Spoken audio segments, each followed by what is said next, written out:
Oh, here he is, the man, Anthony Parasini. Hopefully See and this hear me? works. Can you Oh, see and that's a hear bit me? better. That's a bit better. It's a bit of a blurry image, but I can hear you. Uh, we don't need a clear image of me, so we're good. That's we always do, Anthony. We love a clear image of you. Sorry, guys. Apologies for the technical difficulties, but hello, Anthony. How are you? Where are you today? Good. I am back in Montana. We are we decided to escape the heat, get back to cooler temperatures, beautiful scenery. So we're back up in Montana, away from Las Vegas. Uh, we left Las Vegas. It was 114 degrees Fahrenheit, which is like 42 degrees Celsius. Uh, and yesterday, when we were in Montana yesterday, it was literally 57 degrees Fahrenheit. So it's half the temperature. Me. So I can see and hear you. I don't know if you see or hear me. I Is there can.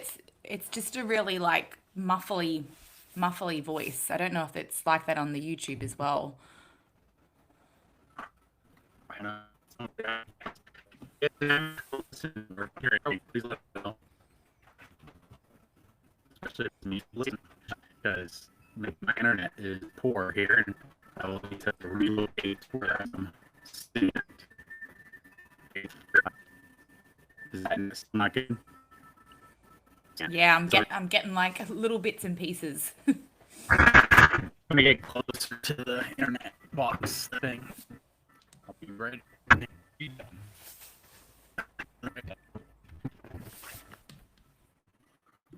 We're gonna see how well Bernice can vamp. Well, we do have a special guest today, Josh Van Zeeland. For those who don't know him, Josh recently won the Sydney Men's Pro in what was, I have to say, quite an incredible time of 55:20. So I know we kind of want to do a little bit of a Sydney recap. We're probably a little bit late to the party, but it was only about, a week and a half, almost 2 weeks ago.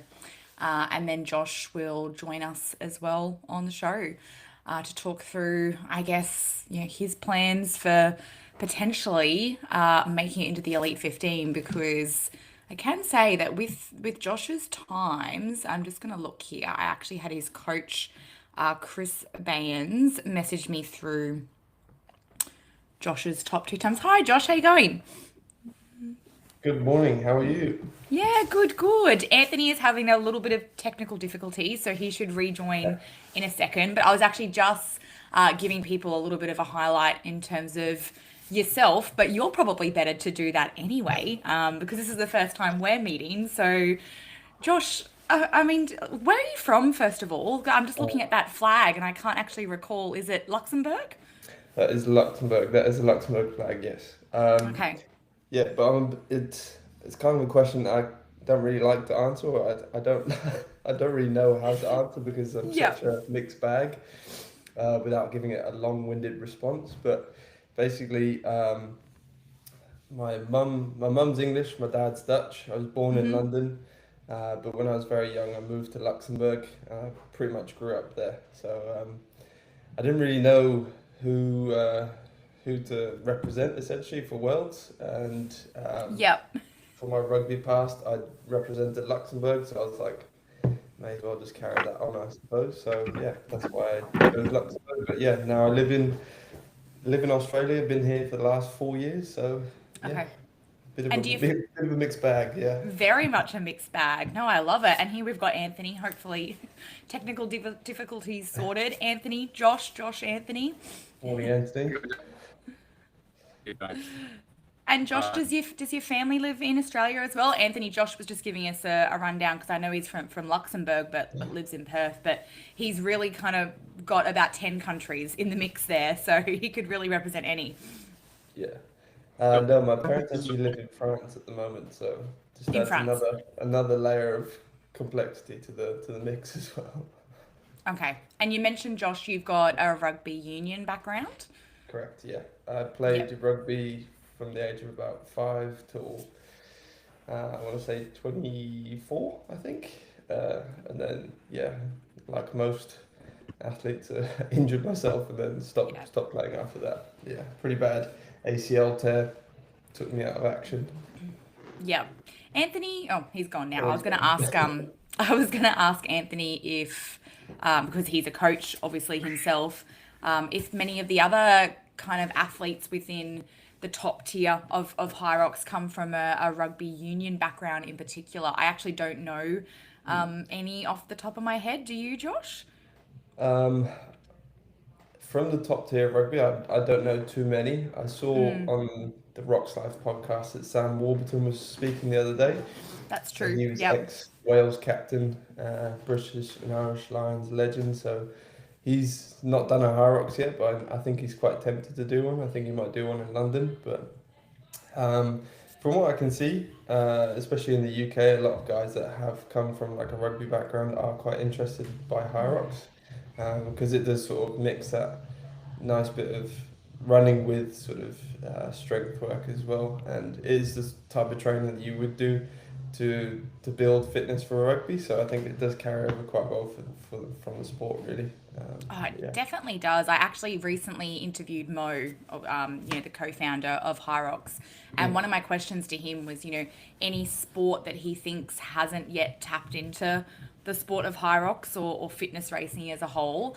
His first answer was actually AFL, but we kind of got onto the topic of all sorts of football codes. And he made such a good point that I think because sometimes when they're in their prime, they wouldn't really consider a sport Yeah. like Hyrox, but I think the more popular a sport like Hyrox or just fitness racing in general becomes, I think you're right that you guys just, from that rugby, that AFL, that soccer background, you're doing so much compromised running in those sports, aren't you? So Yeah.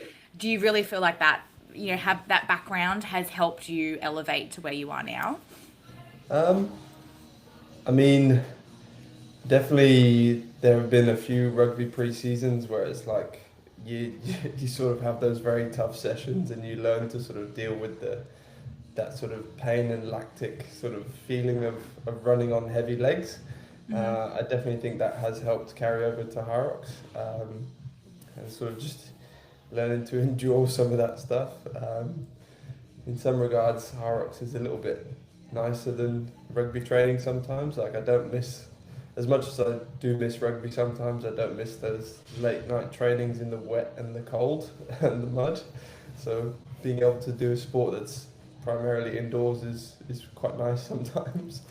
But I think definitely more professional teams are going to start to look to utilize Hyrox as like a pre-season thing. Like I know in France in the top division or below the top division, they're using Hyrox now as like a pre-season training to get their players ready for the season. So I can definitely see that becoming more of a thing in more sports like rugby and AFL as well.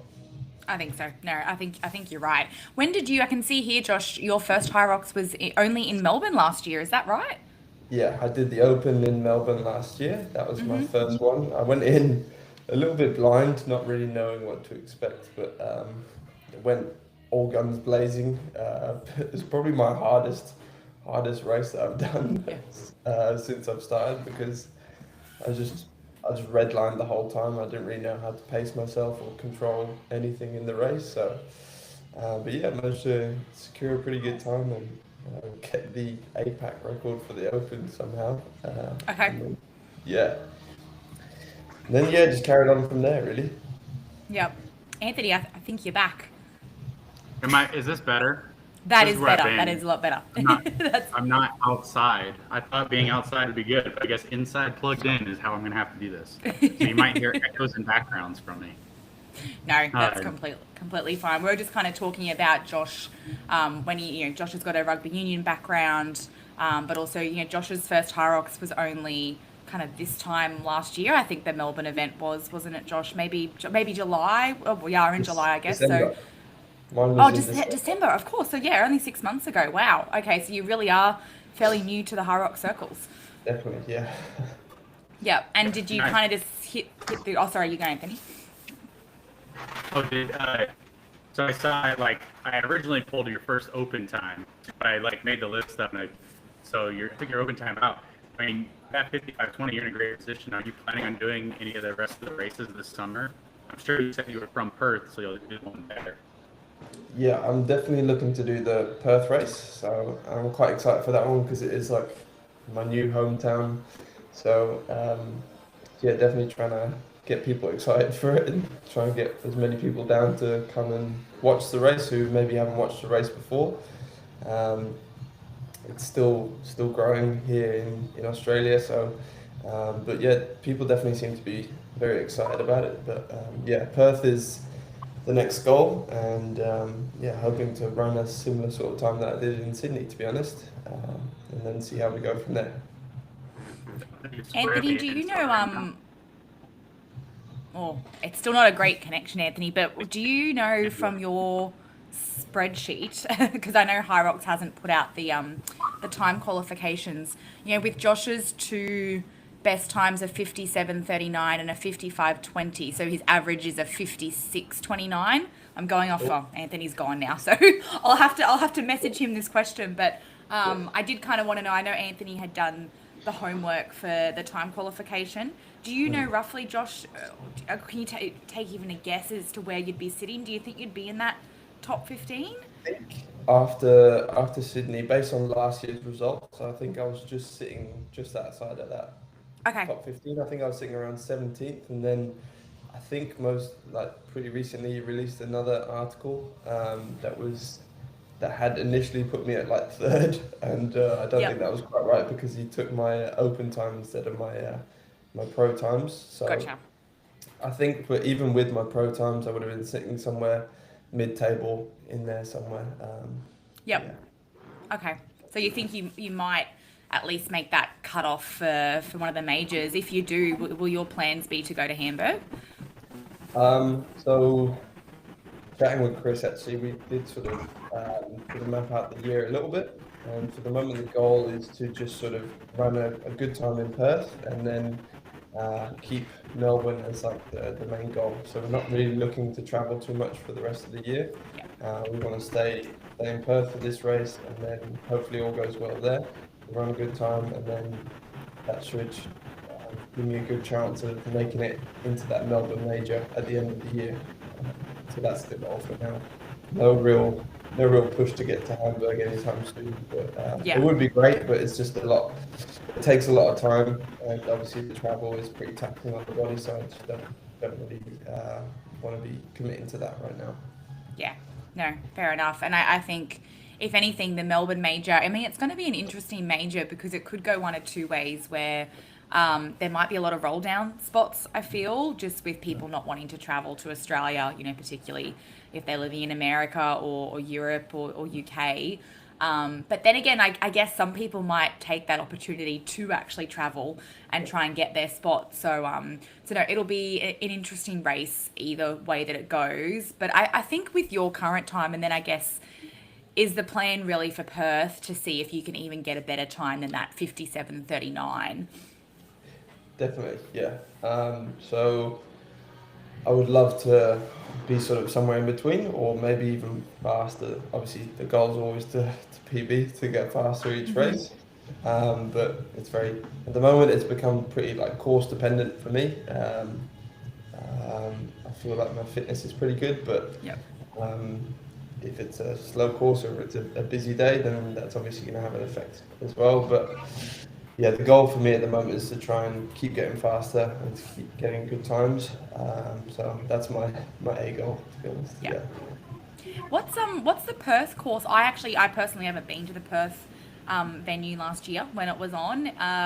Is it the same venue? Like, what's the course usually like? What was it like? Oh, you didn't do it last year, but have you heard from people? No, but Chris has told me that I think it's a 3-lap course, and it will be at the Perth Convention Centre. So other than that, I'm not really too sure about it, to be honest. Just have to stay on the day. Obviously, I think there's people racing on the Friday before I'm racing on the Saturday, so I can get a pretty good gauge of what the paces are like off some of the races on Friday. So yeah, might have to adjust the plan a little bit, but plan is always just to run my own race, really. Yeah. And is that what you did in Sydney? I mean, I was there actually live, kind of watching Yeah. the race. And to be honest, I mean, I'd have to look back at the splits from everyone, but I think from, you know, I want to say midway through the race, if not even earlier, it seemed like you were kind of dominating in a way. So did you kind of just run your own race? Was that the game plan? Yeah, I don't really want to pay attention to what other people are doing in the Yeah. race. Like even little things like when you're on the rower, it can be pretty tempting to have a quick glance over at the person next to you. But I try and really focus in on what I'm doing. But yeah, so I just wanted to go out and sort of run my own race and trust my own fitness. And sort of no matter where I was at the start, I think I came into the ski like 10th or 11th or something like that, Yep. which can be pretty scary at the start of the race. And if you do come in sort of towards the middle of the pack, you want to start to try and push. Um, but it just takes that sort of willpower to sort of trust your fitness and then know that you can start to pick people off eventually. I think because my running is fairly strong, so I sort of relied quite a lot on that, and so I come out Mm. of the station pretty hard, and then just try and stay as consistent as possible on my running essentially. Yep. No, But yeah, that's it. that's the game plan really. Yeah, it can be as you say, it can be a tough mental game to be coming out of the ski, 11th or 12th. But I think Anthony's even done the maths around this, like looking at those who come out first from the ski, how many actually win, and it's actually Yeah, very minimal. yeah. Where you're placed in the ski, even probably the sleds, Mm. it does not really account for. Do you know what? Even when you're placed at the lunges, it doesn't always account for who's going to win the race because anything Yeah, can kind of happen in this race. So it is a bit of a mental game.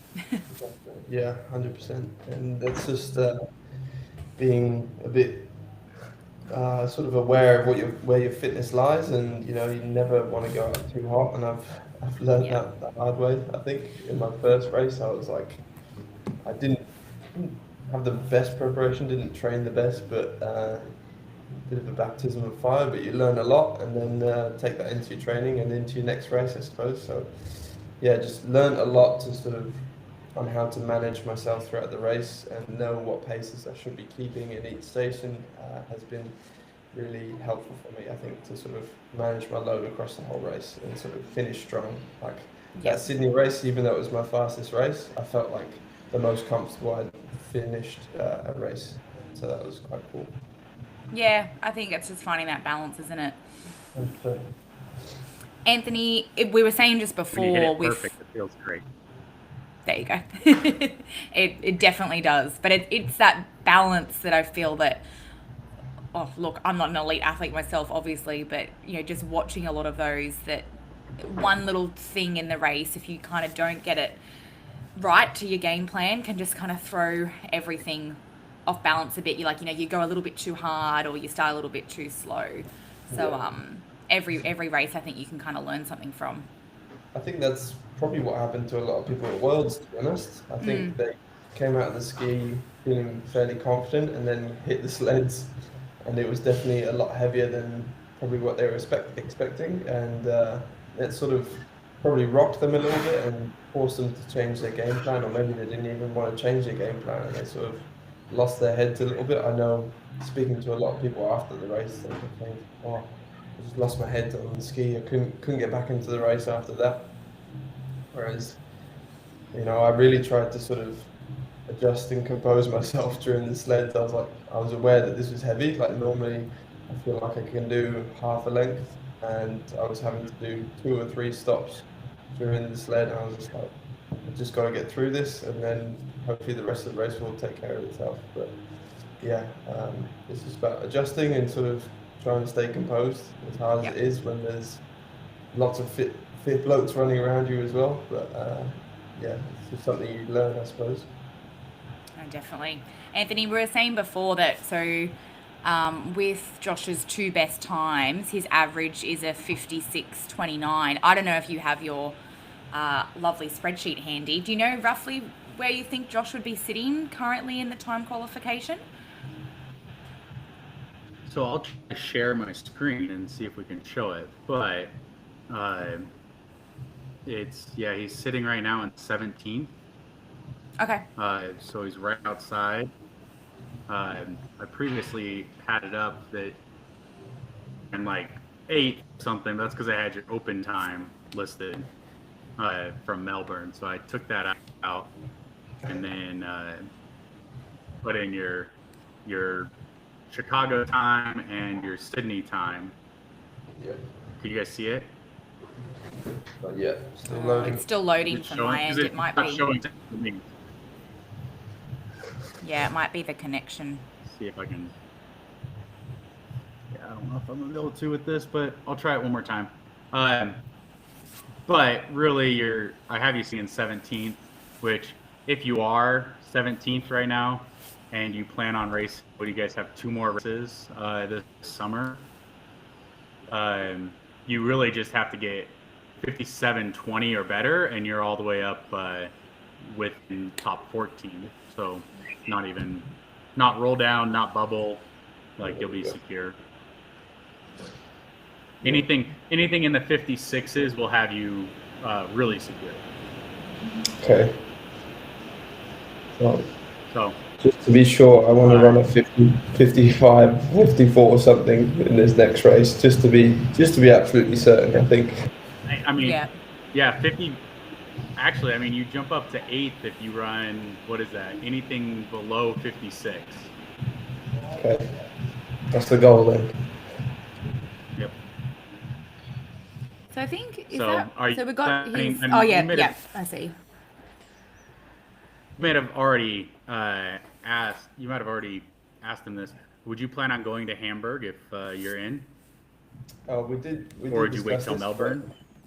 Sort of discussing with my coach, we said we want to try and stay as local as possible until the end of the year. And the A goal, is Melbourne at the end of the year. So this next Perth race is going to be pretty important for me to try and lower that average time to secure my spot for Melbourne at the end of the year. Like I know there's going to be a lot of races in Europe coming up, so there's going to be a lot of fast times out there. So I want to try and run a pretty solid race in Perth to sort of really secure myself somewhere in the middle of that list there to cement myself and my chances for the end of the year. Just with me, like I think I know who's in and who's out for a few people on this for sure. And I would assume if you stay in 17th leading into Hamburg, you're probably going to get the invite. To Hamburg, I just think if Melbourne is my A goal, going to Hamburg, the cost of flying out to Europe at this point in time wouldn't be very beneficial towards the goal at the end of the year, which would be to run Melbourne. So look, the main focus for me is Perth at the moment.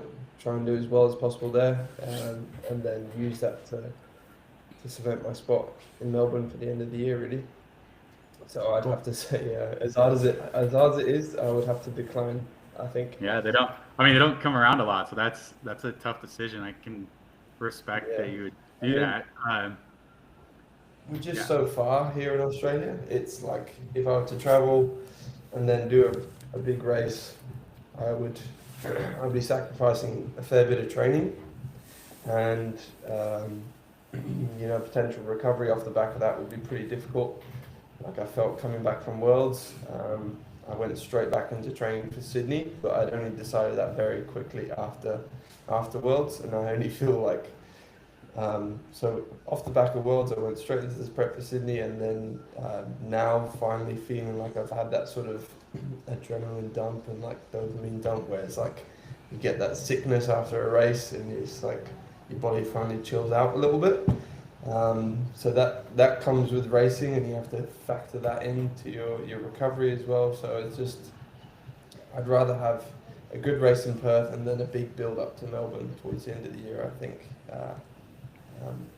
With being honest, like the goal would be to run a really good time in Melbourne. Like I'd love to be somewhere in that top 3 You know, I want to try and push for a spot at Worlds next year. That would be the ultimate goal, I think, and that's what we're working towards.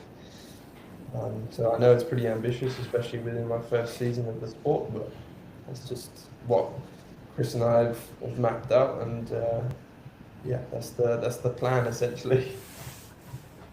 You got to think big Yeah. and dream I mean, it's big, not whatever the unheard of. saying is. Exactly. Yeah. Yeah, I mean, we saw both Joanna and Lucy Proctor in their first grid race this last season both get a world spot. So it's not unheard of that it could happen. Doesn't happen all the time though. So Yeah, well, I mean, I'm going to do everything it should within be my power to try and achieve that. So that's all I can do, really. So yeah, did I hear that you came from a rugby background? yeah. So I played rugby union all through like 15, almost 20 years, I want to say, and then a pretty bad ACL injury sort of took me out of it, and then sort of allowed me to reassess and think about what I wanted to do with sport. Like for me, going back to rugby and potentially re-injuring myself wasn't particularly appealing. So during my time with rehab with ACL, I'd sort of gotten quite into like running. I wanted to find out a lot more about running, and I quite liked running content on social media. I was like, oh, that looks quite fun. I might try and see if I can do a half or a full marathon at some point in the future. I did all my rehab for my knee with no real intention of going back to rugby, and sort of signed up for I got a ticket through work actually to do the Melbourne Half Marathon. So I did a full prep for that. I ran the half marathon in under an hour and a half, and I was pretty happy with that. I didn't really do that well of a training block for it. I was pretty clueless in terms of running, and then a few months after that, I did my first full marathon, which was the Great Ocean Road Marathon, and I ran that in, I think at the marathon mark, I just got under 3, did a sub 3 in my first full marathon as well. And then I was like, okay, I want to try and push for a decent time in my second marathon. So I did the Melbourne Marathon last year or the year before, and that one I got a 2:41. So that was my marathon time. Nice. And then I think 8 weeks after that is when I did Melbourne. So I did Melbourne Hyrox. So and then I've been Hyrox ever since then. There's some pretty quick, quick coming marathon from and quick half background- marathon times. What was that? Sorry. Coming from that You go ahead. background, sorry, Yeah. coming from that background, what'd you find the most difficult, and what'd you find the easiest from Hyrox? Was it just like the sleds and the wall balls, or you have trouble with the runs, or Well, the thing is, in my training for like marathon, I always wanted to do gym training as well. Like I never wanted to lose any of my strength training, so I'd always do like a little bit of ski erg or rowing, because I had sort of played around with CrossFit training in the past. I think that sort of carries over a lot to rugby training, and especially in pre-season. A lot of my mates in Luxembourg were pretty big into CrossFit, so we used to train together doing that sort of thing, and I always enjoyed it. I thought it was a lot more interesting than just strict weight training, but I was never really interested in the sort of gymnastics or sort of the more technical lifts of CrossFit, simply because I wasn't coordinated enough to do it. So something like Hyrox was actually quite nice, whereas the barrier to entry was a little bit lower, but I still got to get a very good workout in doing the sessions there. So, yeah, like things like the sled push and the sled pull were quite nice for me, because I think that did carry over quite nicely from rugby.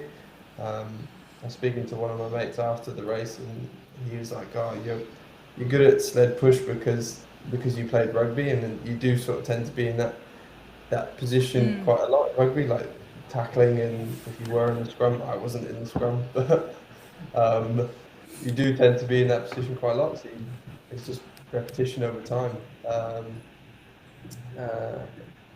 But yeah, definitely still struggling with my wall balls. That is something that I need to work on, and I am looking to improve definitely. But yeah, slowly learning techniques and stuff to make it feel a little bit more comfortable. But yeah, it's a good thing about starting a new sport is that you become a bit of a newbie at it again, and then you get to learn a whole lot about the sport, which is quite nice after playing rugby for so long, and you feel like you know everything. But obviously, I didn't. I was never that good of a rugby player, but it's nice to keep learning and finding new tips and tricks to improve your race. So that's what I quite like about Hyrox at the moment. It's exciting. Yeah, every race is different, even though they're all the same. I know, yeah, genuinely, Yeah. it's fun, and I love to. The one thing that I love about it is the opportunity to travel. Like, I think for as long as I've wanted to be an athlete, like a professional athlete, is like the one thing I actually wanted to do was travel for sport. You got to do a little bit with rugby. Like I played for the national team of Luxembourg. We got to travel to some cool places in like Eastern Europe, which were pretty interesting. It's but yeah, I love doing the Hyrox. Like going to Chicago was amazing, and then this last trip to Sydney was fantastic as well. So I'm excited to keep going and hopefully get the opportunity to travel to some really cool places. Opportunity like going to South Africa or even back to Europe again would be amazing. Yeah, that's further down the line. Have And how do you you? find? I was just going to ask how you found Worlds, Josh, because I mean, for context, Josh came third overall in the pro men, just behind Harry Thompson and Sean Noble. How did you find the race at Worlds? Um, as I said, I, like most people, struggled a little bit with the sleds. I had to Hmm. adjust my plan a little bit. I was definitely hurting, and I think I don't know what position I came out of the sleds, but I just knew that I had to stick to as long as I stick to my running and sort of carry that on, I could potentially start to pick people off. And sure enough, slowly I made my way through the pack. And I think around the lunges or potentially the burpees, I was sitting just behind Sean, who was in my wave. Um, but yeah, he was a fast racer. But it was quite nice to have someone to chase actually, to keep me motivated and switched on throughout the race. And yeah, I think on the last two laps or something, at the run before the wall ball, I was a bit cheeky and I think I overtook him, and then I probably cooked myself a little bit too much, and I came into the wall balls, and I think I was 10 or 12 ahead of him, and then yeah, he was on fire, and yeah, I don't think he did them unbroken, but he's strong on the wall balls, so he overtook me and then got another 30 seconds on me. My shoulders were just burnt out. I just couldn't do it. But got it done and then yeah, collapsed over the line. I was done after that race. But no, it was good. I managed to see a few familiar faces and new faces at Worlds. So that's one of the good things about Hyrox is you get to meet a lot of very cool, interesting people from all over the country or uh, yeah, or different countries as well. Um, I do like that, and you can keep in touch with them over Instagram and stuff like that. Yeah, overall, I really liked the whole event. It was a huge thing for me, and it definitely lit a fire in me to try and push for Stockholm next year. Yeah, definitely. Well, I think you got a good chance if you can kind of get to those majors and try and Yeah. get those qualifying spots. If you know, worst case, Josh, it didn't pull through for you in Melbourne, would you then look to go to what else have we got? Phoenix and Anthony, remind me of the fourth major Yeah, location next year. he would have the opportunity to go Phoenix, Brisbane, Of Warsaw. course, the Brisbane Regional, I guess, is also the other option. Yeah, I'm not sure if I would actually be able to qualify through the Brisbane Regional because I don't hold an Ah, Australian passport. That's the thing.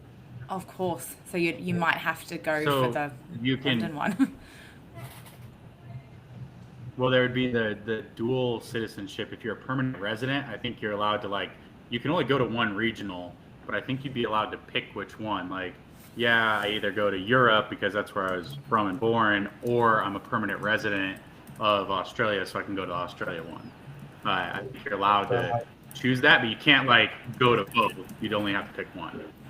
I think I'd have to pick. But I think the Brisbane one is pretty close to Warsaw. So if you didn't get Brisbane, you'd have to then turn around and go to Warsaw. So it'd be pretty tough. I haven't, to be honest, I haven't thought too far ahead in terms of that sort of stuff. Chris did mention the other day the potentially racing Warsaw, but I'm want to take it one race at a time, to be honest, and see how we go from there. Yeah, I'm not looking to book any flights to Europe anytime soon, to be honest. Anything can happen as well. I mean, who, Josh, do you see as your? I'm more looking at the local races here, I guess. You know, I mean, those that were your biggest competition in Sydney was probably really Dexter Buchanan, was probably quite up there. Yeah. You know, the likes of Tom Rogers. Who do you kind of see as, I guess, your biggest competition down under? Yeah, definitely.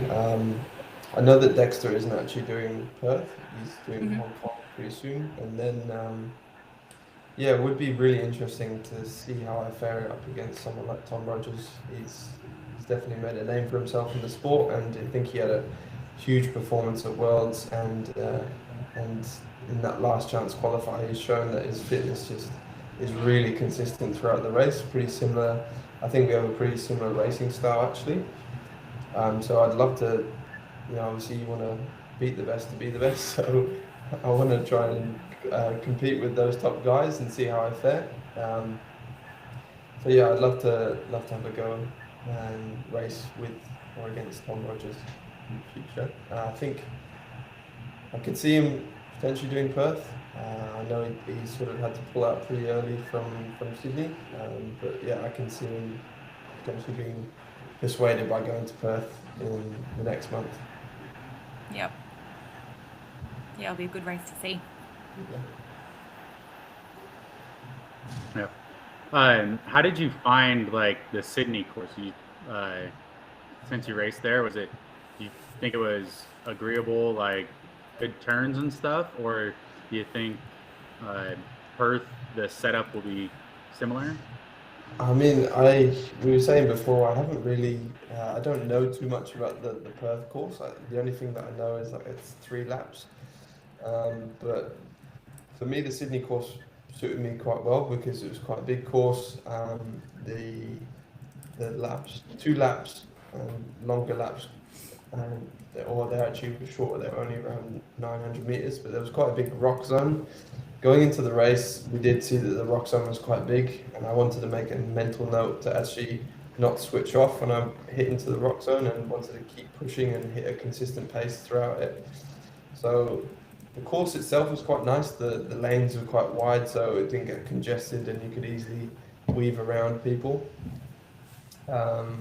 And the turns were nice. I managed to find a nice little racing line and tried to hold that as much as possible throughout the race.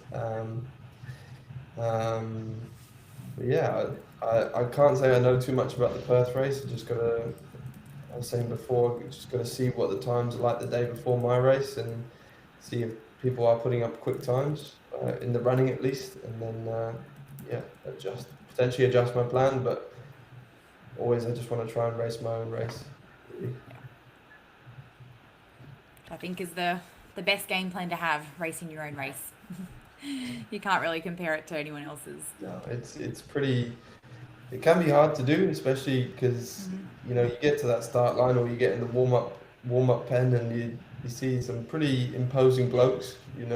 I'm not a very imposing person, and you can see like a lot of very fit and athletic looking people, and it can be pretty daunting sometimes, but that's the time where you sort of just have to trust yourself and trust your own fitness and sort of run your own race and not really pay attention too much to what anyone else is doing. Yep. And hey, Josh, would you ever consider looking at the elite doubles? Like, is there an athlete that you'd consider racing with for that? Oh, to be honest, I've had a few people message me about doubles, and um, it hasn't really piqued my interest too much at the moment, if I'm being honest. Um, Obviously, there are some incredible athletes out there, and there's some guys that have definitely. I don't know how I'd fare in a doubles though. I know it's a slightly different race, and it's a little bit more intense. Like I'm a bit of a. I think I'd like to think I'm a bit of a slow burner across the course Mm-hmm. instead of like a all in for a few seconds, like quick hits of intensity. Um, so I don't know if I'd cook myself too quick doing a doubles race. I haven't thought about it too much. Obviously, it would be really cool to do it with some like fast guys. No, I can't say I've thought about it too much, to be honest. Um, Maybe in the future. Yeah, I guess if you're very much focused as well on getting into the elite 15 as a solo Yeah, journey, you know, having the doubles as well can just bring that extra yeah. fatigue, extra training, all of that Oh, involved. I don't know Yeah. how some people do it. Like doing, there's people that do like 3 weeks, 3 races in a weekend, and I'm like, I do one, and I'm cooked for the whole week. So I don't know how people are doing like consistent races and like traveling and doing like multiple races in one weekend, and that just doesn't suit me at all. Hmm. So I'd rather focus on one big race for one weekend. Yeah. No, makes sense. Yeah. Do your big race, and then whatever's left is where you leave on the table for doubles. Yeah. I don't know. Yeah, like I get kicked out. someone like Tom Rogers, I think he did the Elite 15 solo, and then he did the doubles as well with Chris Woolley, I believe. And that would, I just can't. Well, a lot of athletes that across the world, and I just can't imagine how taxing that would be on your body. I know that coming off that world stage, like after I finished the race, I could barely walk down the stairs for like 4 days. I could barely walk. So God knows how they recover and bounce back so quickly. Um, yeah. What No, I, What's your training schedule like? And do you put a lot of time like into volume, or are you more short, intense sessions spaced throughout the week? um, it varies from day to day, really. I have like more aerobic days and more threshold days, and then some days purely for recovery. But I am moving every day, just because like I love it. And it's good not only for the body but for my brain as well. I'm not someone that likes to be sat around. Like I'm someone that hates to be static. So this type of sport is pretty good for me. So it means I get to consistently train. But yeah, we do a fair bit of aerobic work, but not like long, massive hours. At the moment, I think my training week is only around 12 to 13 hours. Um, and that's a pretty happy medium for me, I think. I was doing a lot more volume in the past, but this type of sessions that we're doing at the moment has a good mix of like intensity and aerobic work, which suits me quite well in terms of recovery. So it means I'm not cooking myself with all the intensity, but I'm not like sat on the bike for 3 hours at a time and sort of building up that massive base of volume. I feel like I've hit a pretty good spot for myself in terms of training and my fitness, and allows me to recover as much as I need to hit my next day of training. Nice. How was the environment? 'Cause I don't know, Bernice, you've already talked about Sydney and what it was like there, uh, Yeah. but how was the environment at the race when you were there? Just because this was that last one, um, I know they put on a big show and everything, so it gets pretty exciting, I think. But I'm always curious from, especially Josh, you're like a newer person into the sport, what your perspective is versus people we've been to like plus races versus your third, fourth race. Yeah. Um, you definitely felt there was a bigger spectacle compared to, say, Brisbane or even Melbourne, my first race. Like you can feel that there was a lot more. Just like the amount of people that were there was quite impressive. Like it's really good to see the growth of the sport as well, and I love the little um, the little setups that they have in the middle of the course with all the different brands that are selling their merch and stuff like that. I do like that, and it brings like everyone that I've spoken to that's gone to watch a Hyrox race gets really excited about it. Like my girlfriend loves to go and watch these races now, and she said that Sydney was huge compared to Melbourne, my first race. And you do feel it when you're racing. It's pretty cool now. Even there's not that many people, but you do hear your name a little bit more, or it's probably just because someone like my girlfriend is shouting my name, and other people around and go, "Oh, that's his name. Right, let's start shouting at him." It is cool to hear your name as you run around the track, and then definitely probably one of the highlights for me was running into the wall zone at the end, and just to hear the crowd there is pretty electric. Although it does feel like it spikes your heart rate up even more, which isn't what I need for my last station and my wall balls. It does sort of give you a bit of a boost and pushes you over that finish line a little bit better. Yeah, I have to say I don't know what came over me, but I did give a little bit of a celebration when I did finish my wall balls. I think I was just happy, over the moon to be finished with them, to be honest. So I can't say I love them, but yeah. No, it was an awesome event, and hopefully we see more growth like that in the sport as well. Yeah, no, definitely will. Do we actually know how many are coming to Perth? I don't know if I've heard the number yet. I don't think it will be as big as Sydney, but I'm sure it's still going to be pretty big. I mean, I feel from everyone that I've spoken to, they say that they're struggling to get tickets. So I don't know if it's sold out yet, but from a racer's perspective, it's going to be pretty busy. But Yep. I'm not sure what the spectators will be like. So I know even in Sydney, the spectator tickets sold out. So it'll be interesting to see. But I'm trying to get people around me as excited about it as possible. Yeah. No, definitely. I heard that Sydney was the biggest race there's ever been so far, and that in the future, the only race that might compare to it right now or this season would be London. Wow. So, or Birmingham, if Birmingham is going to be that big too. So, this is supposedly the biggest one they've had yet. I think Melbourne, I don't know, Melbourne could potentially end up being bigger, only because I have heard it potentially maybe a 4-day event, Thursday through to the Sunday, whereas Sydney was still only Friday to Sunday, and they somehow fitted in, I think it was something like 21,000 athletes had signed up. So just crazy for 3 days. Can you imagine what? I think you're right, Anthony. I've heard London's going to be like almost double that because it's a 4-day event. So Yeah, I don't know horrible. what Melbourne could eventually be. All right. Yeah. Cool.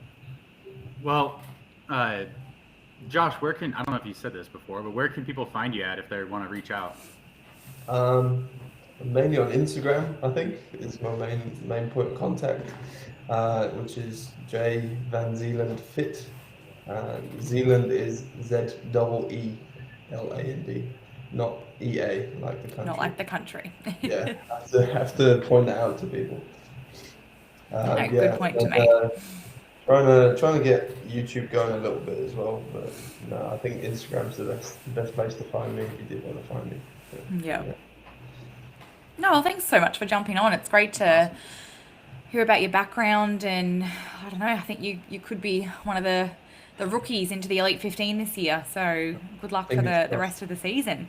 Fingers crossed. I'm gonna throw everything I can at it and hopefully get the results, but we'll see. Well, thank you very much for having me on, both of you. Hopefully we can catch up again soon. Yeah, definitely. If I don't talk to you, I'll probably talk to you before Perth, but good luck. I guess it's, what is it now? 6 weeks would you have before Perth? About that, yeah. About that, yeah. I only know because it's the same weekend as my baby's due. So, so I will not be there, and neither will my husband, even though he's jokingly said he's going to go and compete in Perth. And I've said, yeah, you won't have a wife after that. So You don't want to introduce him to the sport early. All true. I mean, my brother James has said, On the introduce them course. to threshold running. So, no, well, thanks so much, Josh. I'm Just sure I'll talk have to you him before be the then. first one to have a baby. Oh, at Hyrox. Oh, So, God. yeah, thanks, guys. Yeah. No, People get thank you, married Josh. at Hyrox. Like, you can just be the one that has your water breakdown. That's true. Thanks, I Josh. think Great to meet you. Good luck this season. Yeah, no, thank you, Josh. All right. See you guys. Talk soon. Bye-bye. See you too. Yeah, so I think I'm lagging pretty bad. It is a little bit of a lag, but that's all right. You know what? It's a little bit better now. Maybe it was having 3 people on at once creates more of a lag. I don't know. I just counted. I counted from the time I stopped talking until you laughed, and it was about 3 seconds. So there's definitely a little bit of a lag here. Sorry, it wasn't that I just wasn't laughing at your jokes. It was the technology's fault. Yeah. Okay. So No, look, that was great awesome. great to get to know Josh a little bit. Yeah, he seems like a real down to earth guy. I didn't get a lot on the first part. I hope you guys were able to talk a little bit about it. He's sitting in 17th with a 56.30 right now. He's just 2 seconds behind Yannick Chopla and only 6 seconds behind Paleo Menendez-Fernandez. And that's great company to be in for him. So I'd be excited to see where he's at in terms of his upcoming races and how he's going to do if he's waiting till Melbourne. There's a shot there for him to get it. And then I would assume, I think it'd be a good idea to get some of the practice races in. So go to some of the other majors before Worlds, but I'm sure him and his coach are working out whatever's possible. Yeah. No, and look, like you say, 17th spot, it's not a bad place to be in. Like, even if worst case, Josh doesn't do the time he wants in Perth, but he can stay within that 17th, even 18th spot, he's probably more than likely to get a roll down spot at least one of the majors. We saw that happen on both sides of the field last season. But then I wanted to ask you, Anthony, in your spreadsheet, is there anyone's times within that top 15 that are potentially going to drop off soon because of that 365-day mark? Yeah, so actually I was looking at a couple of things. So before Melbourne, so not before Hamburg, but he said he's not going to Hamburg. So before Melbourne, if we look at the people's top times, some of the times they're going to drop off before then are Rich Ryan, Sean Noble, both have times from November last year that will come off before Melbourne, and so does Yannick Chopla. So they'll all have one of their times. They have backup times that'll keep them, I think, up in the competition. But if Josh can do a 56 anything under 57, he'll probably jump up in there and be pretty secure. We know, like, going into the first race that's Hamburg, he's more likely than not going to get in a roll down invitation, even if he doesn't run another race, as long as nobody jumps ahead of him right now. But if they're going to allow Maastricht to be one of the qualifying times, then he'll have to contend with a lot of Europeans actually getting in time. So there's a lot of movement still to happen. The best thing he can do for himself is go get another time. If he breaks 56, if he breaks 56, he's in there. He'll be top 10, and no way he's going to get bumped at that point. Oh, no, definitely looking not. at his single time, if you just go by single time, he actually has, outside of the auto qualifiers, there is, let's see, his 55:20, 1, 2, there's only 2 times in the top from 7th to 15th outside of the auto qualifiers. There's only 2 times ahead, like single times ahead of his 55:20, and he actually has the second fastest time, single time, of anybody not already in the top 15. So Emilio Aguayo is the only one that has a time at 54:35 that's faster than Josh's 55:20 single time. But like we said, it's an average, so he just needs to go a little bit quicker, and not even quicker than that. He just needs to go get a second best time. and Yep. he's securely in. So he's in a very good spot right now. Yeah, definitely. I think we'll most definitely. I was just going to say that I think we'll most definitely see Josh at least compete at the majors, this season. Hopefully Melbourne for his sake. It'll just be getting those qualifying spots. I mean, it just becomes harder and harder to get them, doesn't it? With each major, with the number of athletes who are trying to get in. So. Yep. And one of the things that you can see on there is, he's said he's already going to go do Perth. I bet you, if you're one of the guys on the bubble trying to make it in or doing that, you're looking at that Perth race like you're going to watch it. You're going to want to see who is he, how is he running. You're going to want to see what time he gets on there, because I know just like history about it. When somebody new comes in with a quick time, and he's had two pretty good times, or like one super good time and one obviously quick time at Worlds. Usually when people see a time like that, they're like, oh, who is this new person? Was it just a fast course? And then you're going to see the opportunity for him to back up in Perth, and that's going to be exciting to watch. Yeah, no, it definitely will. So Hyrox haven't actually put out the the time qualification list yet, have they? This is just based off your one. No. Yeah, so this is based off what I've done. I went through almost every race, used some of the other analytic tools out there, and posted up what the top 30 kind of are right now. And it might be a little off. I might be missing one or two people, but I don't think I'm missing that many. So probably be 5% accurate. Mm-hmm.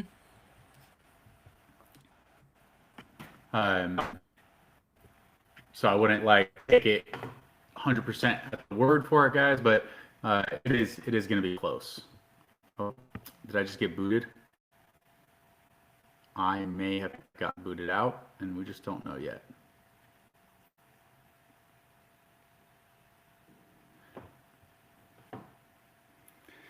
Well, if I'm not booted out and you guys can still hear me, because Bernice's screen is black for me, if you can still hear me, and you want to go check out something I did, you can go look at my Instagram. It's a Wild Parasini.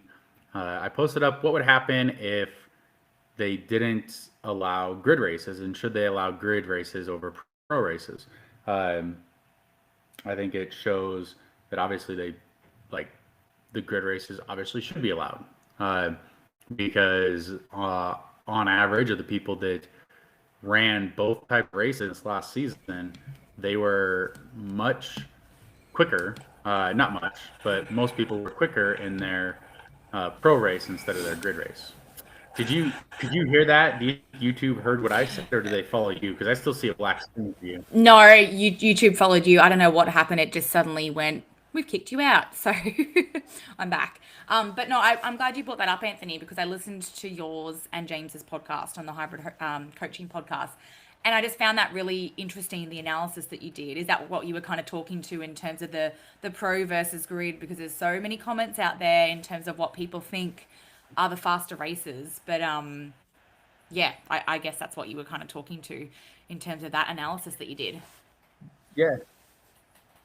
Right. And it was just kind of I think I saw those comments that people were saying that grid races shouldn't be allowed. And I had no idea. I didn't know if they should be or shouldn't be, but I was curious. So I thought the best way to go about it was to be, well, why don't we look at every single person that has ran both, right? And just this last season. So the 24-25 season, let's look at everybody that ran both and see what the numbers say.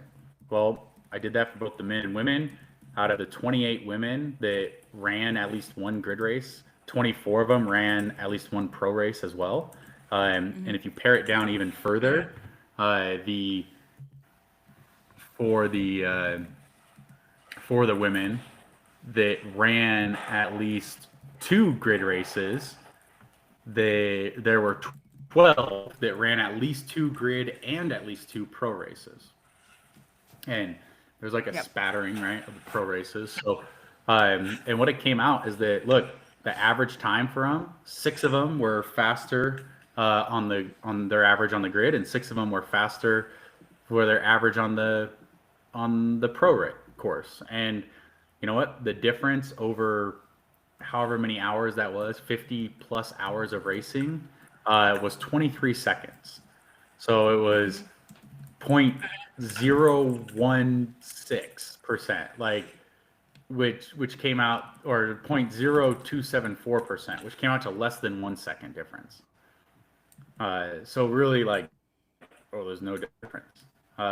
You could reasonably say there's no difference, especially since let's look at the men. What do they use for their qualifying time? Do they use a pro race or do they use a grid race? Well, if the grid races are faster, you would assume that they would use more grid races as qualifying time than they would pro races, right? Well, there's 13 men, I believe. Yeah, 13 men that did more than 2 grid races and more than 2 or more grid races and 2 or more pro races.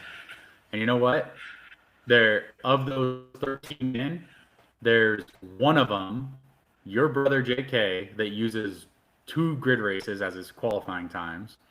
And there's one of them that uses 2 pro races as his qualifying times. All the rest use 1 and 1, which means there's exactly 13 grid races and 13 pro races used. People that have ran multiple of each. I think it just kind of shows that, like, there's no difference. And why would there be a difference? They measure the courses. They do measure the courses. They wheel them out. They use the same equipment. They use the same weights, supposedly. Like, all this stuff's the same. It really is like just saying the difference between running Maastricht and Hamburg.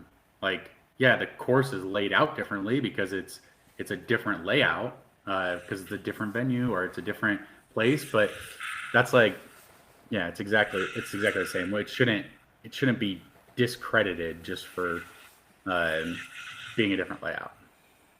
And the other because thing, every course Anthony, is different. the other thing that I kind of was thinking about when I was listening to you and JK's podcast on it is that we've got to remember that some of these athletes, I'll just use my brother James as an example because he's probably the one I know his athlete history the most. But some of these athletes, the races that they're racing throughout one season are predominantly grid races. So we've got to consider that, are we really asking these elite athletes, let's just say we were to take out grid races from the qualifying system, you're then asking these elite athletes to go and compete in each of the majors to get their qualifying spot, as well as find local races to get times in. You know what? They'd probably still do it anyway because they'd have no choice. But I think we've got to remember that some of these elite athletes, they're only racing, one local race a year, if that. Some of them may not race a local race at all. They're predominantly racing grid races because they're at that level now that they're racing with the elite every time they race. Am I making sense? Like, I think we've got to remember that factor as well. And here's another thing, and this is subjective. It's not like you can't put a number on this, but I would have expected the grid races to be faster. I would have expected them to be faster simply because think of the preparation. When an athlete of that caliber, right, is going to a local pro race or something, they might be training through it. They might be training right up to 2 days before it, like just need to go out and do a time. And then instead, at these major races, there's money on the line. They're facing the stiffest possible competition. So the competition pushes each other and they're trying to peak. They're trying to taper directly into it. Like you just heard Josh talk about it. He's going to skip one of them to go to another. Like that puts emphasis on that race for him, right? It should be he's trying to get the best performance out of himself at that race. So if the course was faster, he would see a faster time. I think the fact that it shows that they are equal, and actually, if you go back to the men, specifically the men, the women are in terms of grid and pro races, but the men, using only the men that did 2 or more grid races and 2 or more pro races, 10 of them had a faster average pro race time, and only 3 of them had a faster average grid time. The difference over these several hours of races was over 7.5, almost 7.5 minutes in favor of the pro, which means that the percentage difference was 0.499%, so almost 0.5%, which doesn't sound like very much. Oh, it's 0.5%. What is that? Well, in a 56-minute race, 0.5% is over 16 seconds. So you're saying like these men that race both races show that it's actually faster on the pro course by nearly 15 seconds or 16, 17 seconds. So I can tell you, JK would have really liked that time in those 17 seconds to break his to break the world record, you know. So it's like that shows there is a difference, that maybe these grid courses are not easier. Even if you're peaked and ready to go, it's a harder race. It's a harder course to run. And I think it was before they changed the farmer carry, back when it used to be farmer carry on the grid and they had to go back and forth, it was a harder race. It was a faster, it was like almost 1.5 minutes slower. So No, I think it's more like. No, I think you're spot on. I think things have changed over the years, and Hyrox is becoming, or at least trying to become more and more consistent with these races. I can understand why people probably have that view of, because I to be honest, I probably had it before I got more and more involved in the sport of, there's less congestion on the tracks in a grid race and all those other factors. So I can understand why people would have a view of the grid race being quicker. But I sometimes do find it funny when people say that, oh, you can see it, they look so fast. And I'm like, yeah, it's because you're looking at 15 elite athletes. You're looking at the best. It's fast. Like there's a reason they are there. They are the best. Like it's going to look fast compared to a local race. Yeah, that's exactly. It's the reason it's fast is because these are the best athletes. Yeah. They're the ones going. And I think what it is it's like people don't get the opportunity to race on the grid unless they can prove themselves on the pro course. So everybody had to or has to prove themselves on the pro course, and you don't get the opportunity. And it's not easier to stay on the grid because you have to keep, basically when you get on the grid and you don't race anything else, you're saying, okay, well, I can sacrifice even if I'm not an auto qualifier, I can sacrifice the 17 seconds that the people on the pro course are going to get a bonus of because I'm that much faster than them on the grid.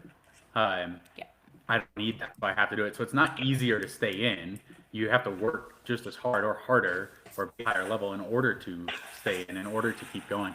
And I think the biggest difference is that they don't get the opportunity to race on the grid, so they can say that because they can't go out there and show the difference yet. And so when they get their opportunity, they need to make it seen.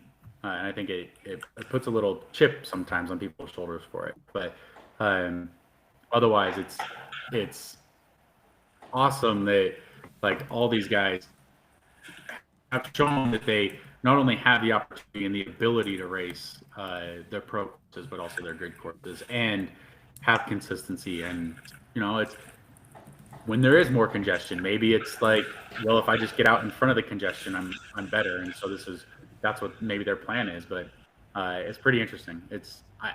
Maybe they just get comfortable on the grid and are like, well, if these are the best, then I'm running with them. I'm doing good.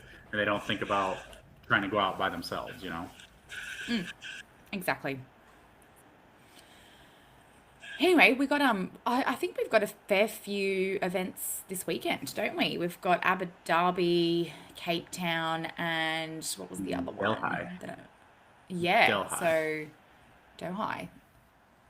That will be interesting because I know Hyrox is putting a lot of effort in there into that particular race in Abu Dhabi. Yeah, I wonder. I know the Middle East courses before did not have all this same equipment, So I wonder if they're going to have the same equipment this time. I know before that they've had like just the past stuff, like they hadn't been updated, but I think this season they should have, or they will be updated. So Yeah, be interesting to see. I mean, I have to say, being in Sydney live at the event, I mean, some people might beg to differ, but I didn't really see any issues with the sleds, for example. Like they seemed to be running very smoothly in Sydney. yeah, I think if it's level across the board, whether it's heavy or light or anything, as long as it's like equal across the board, everybody's happy. And I don't know if it was. I didn't see videos about it or from it, so it makes you think like, oh, I think the best thing to hear about is nothing. If you don't hear anything about it, that means it's good. Yeah, If definitely. you don't have judges there, it's good, doing a good job. Because it's good. There shouldn't be no means that like most like are being okay and athletes are moving well. It was just cutting out for me a little bit there. Oh, sorry. But yeah, like, no news is good news for it.